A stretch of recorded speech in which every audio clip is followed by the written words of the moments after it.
Hello and welcome to the Civil War Talk Show, where we talk to famous people from the Civil War. Here's our first guest, Clara Barton. Hello, Clara, and welcome to the show. Thank you for having me. So, if you don't mind, I'm going to ask you a couple questions. Okay. What is your full name? Clarissa Harlow Barton. So, I heard you're a vegetarian, so why is that? I grew up on a farm in Oxford, Massachusetts. When I was 6, I saw an ox slaughtered for food, and I was a vegetarian from there on.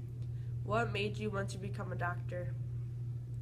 When I was 11, my brother David fell from a roof of our family barn. I was tasked with caring for and feeding him. I also leashed him twice a day for 2 years. It was not until a visiting doctor told them to stop leeching him that David recovered. This was my first exposure to tending the wounded. What was your experience as a teenager?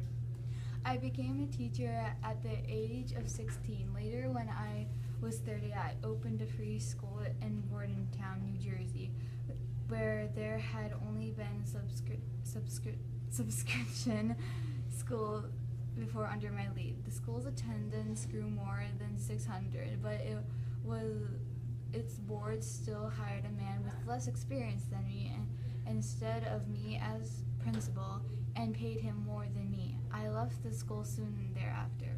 What was your experience during the Civil War? When the Civil War began, I worked as a battlefield nurse. One of the soldiers to whom I attended told me, "This is the second time you saved my life." He then explained that I had been his teacher in New Jersey. I risked my own life by being on the battlefield. Once a bullet went through my sleeve and killed the soldier behind me.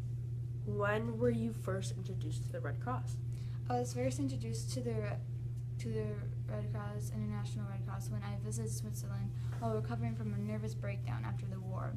When I recommended joining the Red Cross to President Rutherford B. Hayes, he disapproved. However, when I suggested starting the American Red Cross to his ancestor, President Chester Arthur, he loved it.